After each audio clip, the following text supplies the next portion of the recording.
Kitchen नहीं दीजिए, क्या रखना रात में जाएगा अपना।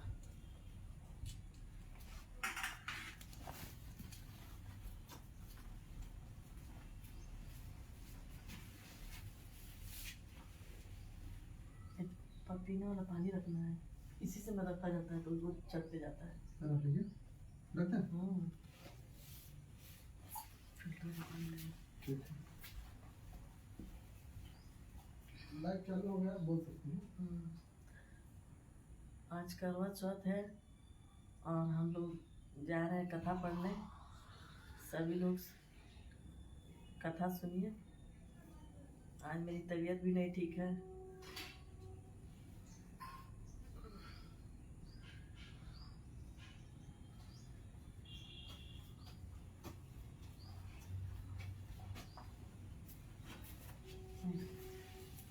नहीं रख दीजिए।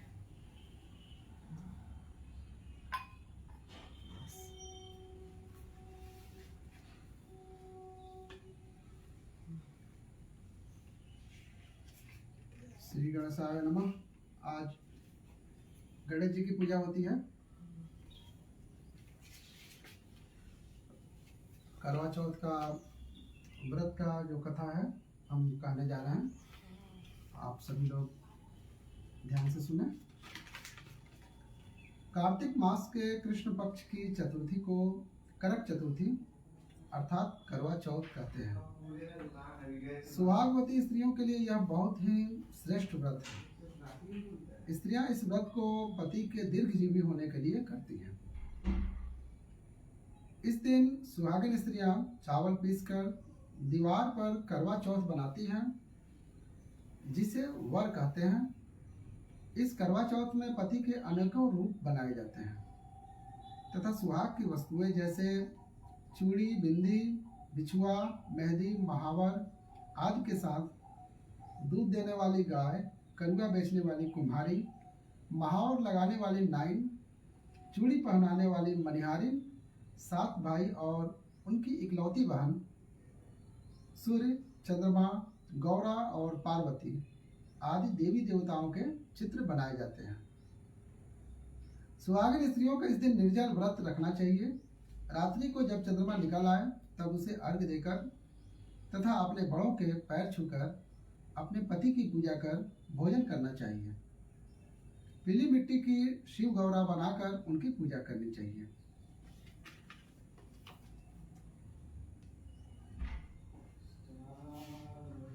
करवा चौथ वाले दिन सर्वप्रथम व्रत करके सायंकाल को एक पटरे पर सतिया काटकर एक जल से भरा लोटा या करुआ उस पर रखें। बायना काटने के लिए एक खाण का करुआ लें, उसके साथ एक पात्र में गेहूं या चावल भर लें और इच्छा अनुसार नगद रुपया रख लें। फिर रोली, चावल, गुड़ आदि से गणेश जी की पूजा करें। करवे पर रोली से 13 बिंदी लगाएं तथा 13 दाने के साथ लेकर कहानी सुने।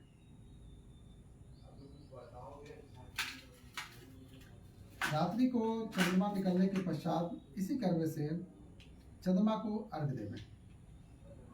पश्चात बड़ों का आशीर्वाद प्राप्त कर अपने पति की पूजा कर भोजन करें। यदि बहन या पुत्री कहीं बाहर प्रदेश रहती हो तो करवा, गेहूं, चीनी, रुपया सहित उनके यहाँ पहुंचा दें। जो सौभाग्यवती स्त्रियां इस करक चतुर्थी का व्रत करके सायंकाल विधि विधान से पूजा करेंगी, वे अचल सौभाग्य, धन, पुत्र तथा बड़े भारी यश को प्राप्त करेंगी। करवा चौथ व्रत की कथा अब हम शुरू करने जा रहे हैं। एक साहूकार था जिसके 7 बेटे और 1 बेटी थी। 7 भाई व बहन एक साथ बैठकर भोजन किया करते थे। एक दिन कार्तिक की कृष्ण पक्ष की चौथ का व्रत आया तो भाई बोला, बहन आओ भोजन करें। बहन बोली कि आज करवा चौथ का व्रत है, चांद उगने पर ही भोजन खाऊंगी। तब भाइयों ने सोचा कि चांद उगने तक बहन भूखी रहेगी, तो एक भाई ने दिया जलाया, दूसरे भाई ने चल्ली लेकर उसे ढका और नकली चांद दिखाकर बहन से कहने लगा कि चल चांद उगाया, अर्घ दे दे। बहन अपनी भाभियों से कहने लगी कि चलो अर्घ्य दे दें। तो भाभियां बोली, तुम्हारा चांद उगा होगा, हमारा चांद तो रात को उगेगा। बहन ने अकेले ही अर्घ्य दे दिया और खाना खाने लगी। तो पहले ही ग्रास में जैसे ही पहला कौर गले में आया तो बाल आ गया, दूसरे ग्रास में कंकड़ आया और तीसरा ग्रास मुंह तक किया तो उसकी ससुराल से संदेशा आया कि उसका पति बहुत बीमार है, जल्दी भेजो। माँ ने जब लड़की को विदा किया तो कहा कि रास्ते में जो भी मिले उसके पांव लगना और जो कोई सुहाग का आशीष दे उसके पल्ले में गांठ लगाकर उसे कुछ रुपए देना। बहन जब भाइयों से विदा हुई तो रास्ते में जो भी मिला उसने यही आशीष दी कि तुम 7 भाइयों की बहन, तुम्हारे भाई सुखी रहें और तुम उनका सुख देखो। सुहाग का आशीष किसी ने भी नहीं दिया। जब वह ससुराल पहुंची तो दरवाजे पर उसकी छोटी ननद खड़ी थी। वह उसके भी पांव लगी तो उसने कहा कि सुहागी रहो, सपूती हो। बहन ने यह सुनकर पल्ले में गांठ बांधी और ननद को सोने का सिक्का दिया। जब भीतर गई तो सास ने कहा कि पति धरती पर पड़ा है, तो वह उसके पास जाकर उसकी सेवा करने के लिए बैठ गई। बाद में सास ने दासी के हाथ बची कुची रोटी भेज दी। इस प्रकार से समय बीतते बीतते मृगशीर मार्गशीर्ष की चौथ आई। तो चौथ माता बोली, करवा ले भाइयों की प्यारी बहन करवा ले। लेकिन जब उसे चौथ माता नहीं दिखलाई दी तो वह बोली, हे माता, आपने मुझे उजाड़ा है तो आप ही मेरा उद्धार करोगी, आपको मेरा सुहाग देना पड़ेगा। तब उस चौथ माता ने बताया कि पौष की चौथ आएगी, वह मेरे से बड़ी है, उसे ही सब कहना, वही तुम्हारा सुहाग वापस देगी। पौष की चौथ आकर चली गई, माघ की चली गई, फाल्गुन की चली गई, चैत, वैशाख, जेठ, आषाढ़ और सावन, भादो सभी चौथ आई और यही कहकर चली गई कि आगे वाली को कहना। असौज की चौथ आई तो उसने बताया कि तुम पर कार्तिक की चौथ नाराज हैं, उसी ने तुम्हारा सुहाग लिया है, वही वापस कर सकती है। वही आएगी तो पांव पकड़कर विनती करना, यह बताकर वह भी चली गई। जब कार्तिक की चौथ आई तो वह गुस्से में बोली, भाइयों की प्यारी करवा ले, दिन में चांद उगानी करवा ले, व्रत खंडन करने वाली करवा ले, हे भूखी करवा ले। यह सुनकर वह चौथ माता को देखकर उसके पांव पकड़कर गिड़गिड़ाने लगी, हे चौथ माता, मेरा सुहाग तुम्हारे हाथों में है, आप ही मुझे सुहागिन करें। तो माता बोली, पापिन, हत्यारे, मेरे पांव पकड़कर क्यों बैठ गई? तब वह बोली, जो मुझसे भूल हुई है उसे क्षमा कर दो, अब भूल नहीं करूंगी। तो चौथ माता ने प्रसन्न होकर आंखों से काजल, नाखूनों में से मेहंदी और टीके में से रोली लेकर छोटी उंगली से उसके आदमी पर छींटा दिया तो वह उठकर बैठ गया और बोला कि आज मैं बहुत सोया। वह बोली, क्या सोए, मुझे तो 12 महीने हो गए, अब जाकर चौथ माता ने मेरा सुहाग लौटाया है। यह सुन उसके पति ने कहा कि जल्दी से माता का पूजन करो। जब चौथ की कहानी सुनी, करवा का पूजन किया और प्रसाद खाकर दोनों पति पत्नी चौपड़ खेलने बैठ गए। नीचे से दासी आई, उसने दोनों को चौपड़ पास से खेलते देखा तो उसने सासू जी को जाकर बताया। तब से सारे गांव में यह बात प्रसिद्ध होती गई कि सब स्त्रियां चौथ का व्रत करें तो सुहाग अटल रहेगा। हे चौथ माता, जैसे तूने साहूकार की बेटी का सुहाग दिया वैसे सबको देना। यही करवा चौथ के उपवास की सनातन महिमा है। बोलिए करवा मैया की जय।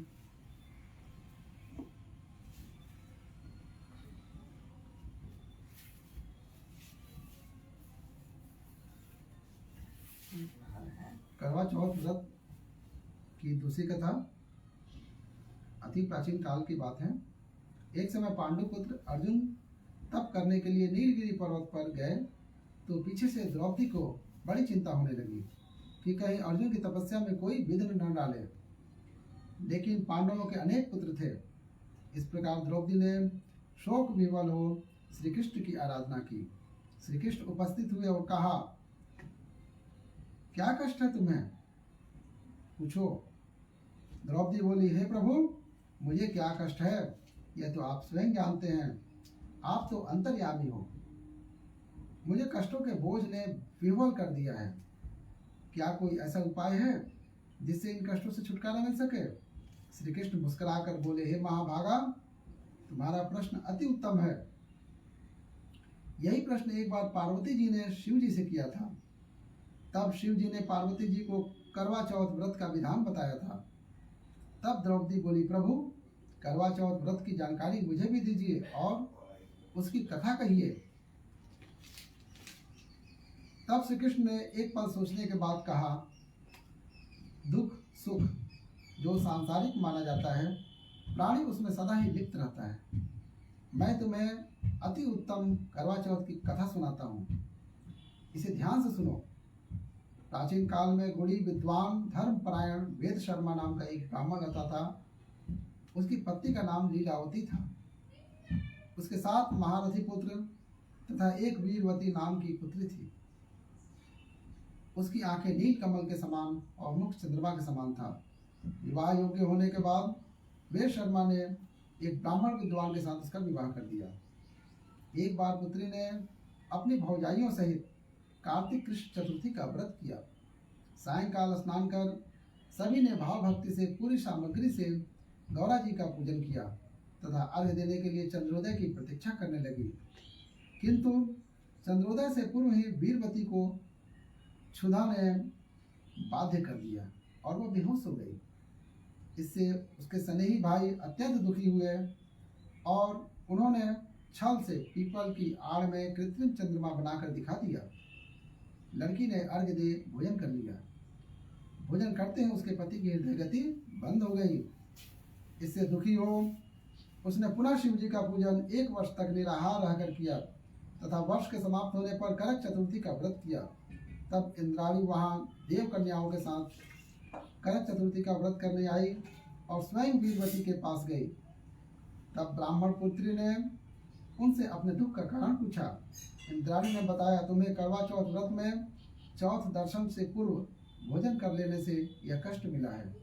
तब उस लड़की ने अंजलि बांधकर विनय की, इससे मुक्त होने का कोई उपाय बताइए। इस पर इंद्राणी ने कहा, अब तुम विधि पूर्वक इस करवा चौथ का व्रत करो तो तुम्हारे पति पुनर्जीवित हो जाएंगे। वीरवती ने ऐसा ही किया, जिसके प्रभाव से उसका पति जीवित हो गया और वह अपने पति के साथ आनंद पूर्वक रहने लगी। श्री कृष्ण ने कहा, हे द्रौपदी, यदि तुम भी इस व्रत को करोगी तो तुम्हारे सभी संकट टल जाएंगे। श्री कृष्ण के इन वचनों को सुनकर द्रौपदी ने यह व्रत किया और पांडव सभी क्षेत्रों में विजय हुए। इस प्रकार सुख, सौभाग्य, पुत्र पौत्रादि और धन धान्य की इच्छुक स्त्रियों को यह व्रत विधि पूर्वक करना चाहिए।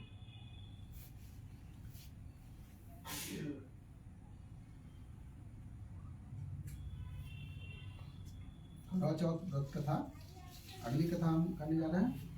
एक ब्राह्मण परिवार में 7 बहुएं थी। 6 बहुओं के मायके वाले बहुत अमीर थे। इसी कारण ससुराल में उसका बड़ा मान था। परंतु छोटी के मायके में कोई न था। वह घर का सारा काम काज करती, सबकी सेवा करती, पर कोई उसे प्यार नहीं करता। सभी दुत्कारते रहते हैं।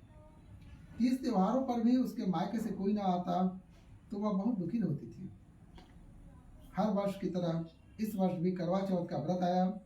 अन्य बहुओं के मायके से उनके छोटे भाई करवा लेकर आए, किंतु छोटी के मायके में यदि कोई होता तो करवा लाता। सास भी छोटी को खरी खोटी सुनाती जा रही थी। वह दुखी हो घर से बाहर निकल पड़ी और जंगल में जाकर रोने लगी। एक नाग बहुत देर से उसका रोना सुन रहा था। अंत में वह अपने बिल से निकल कर आया और छोटी बहू से पूछने लगा, बेटी क्या बात है, तुम क्यों रो रही हो? छोटी बहू बोली, आज करवा चौथ है, मेरा कोई भाई नहीं है। यदि मेरा कोई भाई होता तो आज जरूर करवा लेकर आता। नाग को छोटी बहू पर दया आ गई। नाग ने कहा, बेटी तुम घर चलो, मैं अभी करवा लेकर आता हूँ। थोड़ी देर बाद वह नाग बहू के ससुराल पहुंचा। ससुराल वाले इतना सामान देखकर चकित हो गए। सास भी प्रसन्न हो गई। सास ने प्रसन्न मन से छोटी बहू को नाग देवता के साथ भेज दिया।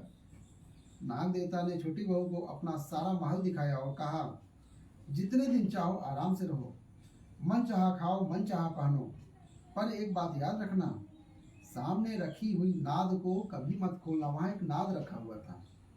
छोटी बहू सारा समय महल में आराम से काटती, पर नाद के बारे में उसकी उत्सुकता बढ़ती जाती। एक दिन जब घर में कोई न था, उसने नाद को उठाकर देखा तो हजारों छोटे छोटे सांप के बच्चे इधर उधर रेंगने लगे। उसने जल्द ही नाद ढक दी। जल्दी में एक सांप की पूंछ नाद के नीचे आकर कट गई। शाम को नाग के आने पर छोटी बहू ने अपनी गलती स्वीकार कर ली। नाग ने भी उसे क्षमा कर दिया। जब छोटी ने ससुराल जाने की इच्छा की तो नाग ने उसे धन रत्न देकर विदा किया। छोटी बहू के ससुराल में अब उसकी बड़ी इज्जत होने लगी। जिस सांप की पूंछ कटी थी उसे सभी बंडा बंडा कहकर तंग करते। एक दिन उसने अपनी माँ से पूछा कि मेरी पूंछ कैसे कटी। माँ ने कहा, छोटी बहू के नाद उठाने और जल्दी में रखने से ही तुम्हारी पूंछ कटी है। तो वह बोला, मैं छोटी बहू से बदला लूंगा। माँ के बहुत समझाने पर भी वह एक दिन चुपचाप छोटी के घर जा छुपा और मौका पाकर उसे काटने की सोचने लगा। वहाँ छोटी बहू और उसकी सास में किसी बात पर बहस हो रही थी। तो छोटी कसम खाकर कह रही थी, मैंने ऐसा नहीं किया। वह कह रही थी, मुझे बंडा भैया से प्यारा कोई नहीं है, उसी की कसम खाकर कहती हूँ मैंने ऐसा नहीं किया है। बंडा भाई ने जब सुना तो सोचने लगा, जो मुझे इतना प्यार करती है मैं उसे ही काटने आया हूँ। वह चुपचाप घर चला गया। माँ ने पूछा, ले आए बहन से बदला? वह कहने लगा, माँ बहन से कैसा बदला? तभी से बंडा भाई और छोटी बहन हुए। भाई प्रतिवर्ष चौथ के दिन करवा लेकर जाता। वह बहन बड़े भाई से करवा चौथ का व्रत करती।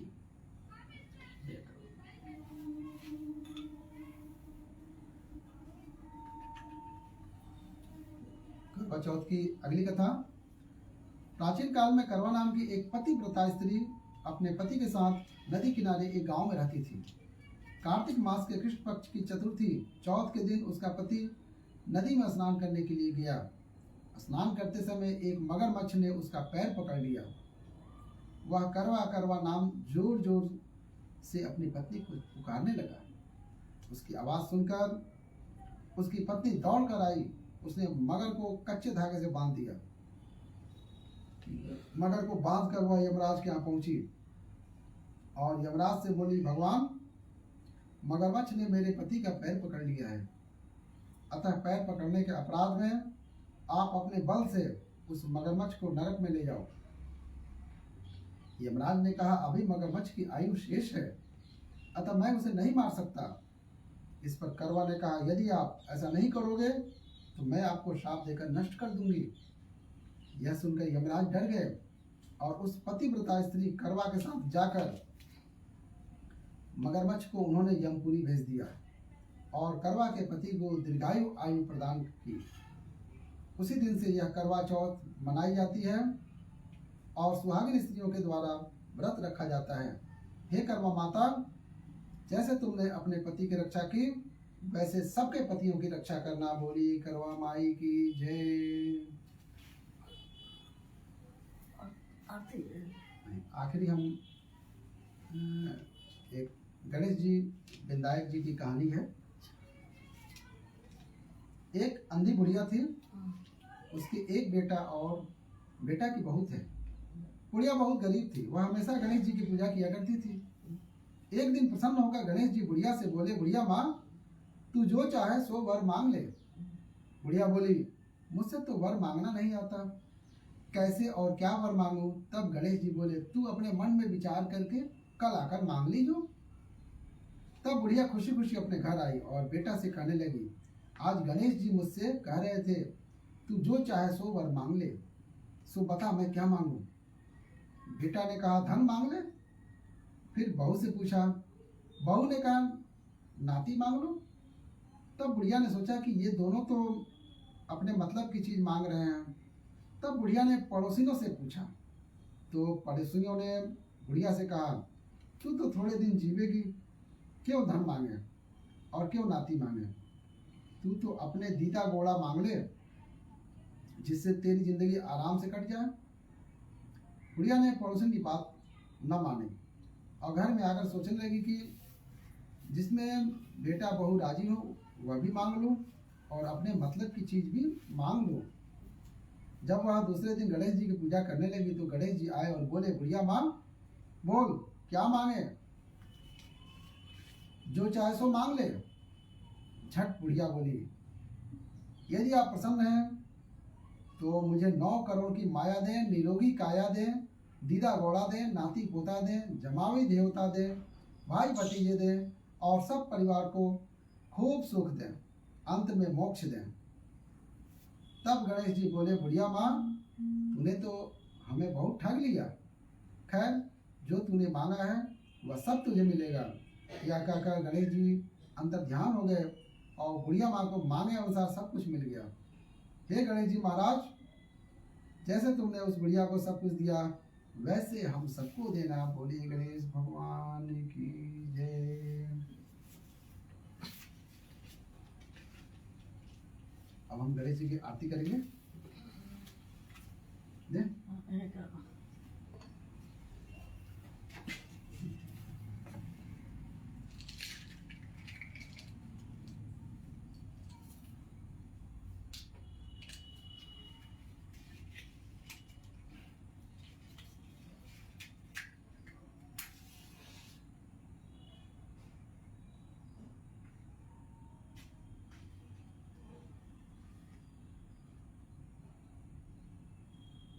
जय गणेश जय गणेश जय गणेश देवा, माता जाकी पार्वती पिता महादेवा। पान चढ़े फूल चढ़े और चढ़े मेवा, लड्डुअन का भोग लगे संत करे सेवा। एक दंत दयावंत चार भुजाधारी, मस्तक सिंदूर सोहे मूस की सवारी। अंधन को आंख देते कोढ़िन को काया, बाझन को पुत्र देते निर्धन को माया। दीनन की लाज रखो शंभु सुतवारी, कामना को पूरा करो जाऊं बलिहारी। जय गणेश जय गणेश जय गणेश देवा, माता जाकी पार्वती पिता महादेवा। एक बार हम भगवान शिव जी की आरती करेंगे। जय शिव ओंकारा, हर शिव ओंकारा, ब्रह्मा विष्णु सदा शिव अर्धांगी धारा। ओम जय शिव ओंकारा। एकानन चतुरानन पंचानन राजे, हंसानन गरुड़ासन वृषवाहन साजे। ओम जय शिव ओंकारा। दो भुज चार चतुर्भुज, 10 भुज अति शोभे, त्रिगुण रूप निरखते त्रिभुवन जन मोहे। ओम जय शिव ओंकारा। अक्षमाला वनमाला मुंडमाला धारी, त्रिपुरारी कंसारी करमाला धारी। ओम जय शिव ओंकारा।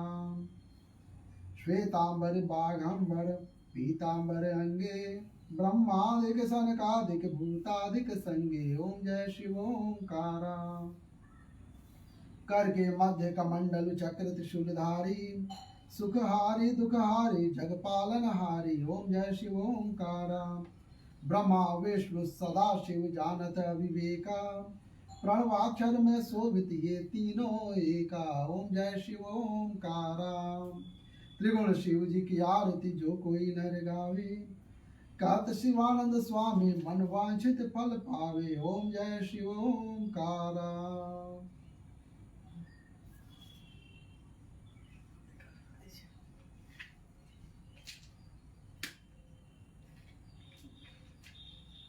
इसी साथ ही करवा चौथ का व्रत की कथा संपन्न होती है। अब हम लोग सभी स्त्रियां चांद देखने का इंतजार करेंगी और चांद देखने के बाद चांद को अर्घ देकर और अपना व्रत तोड़ेंगी मिष्ठान के साथ। हर हर महादेव। ओम नमः पार्वती पते। हर हर महादेव।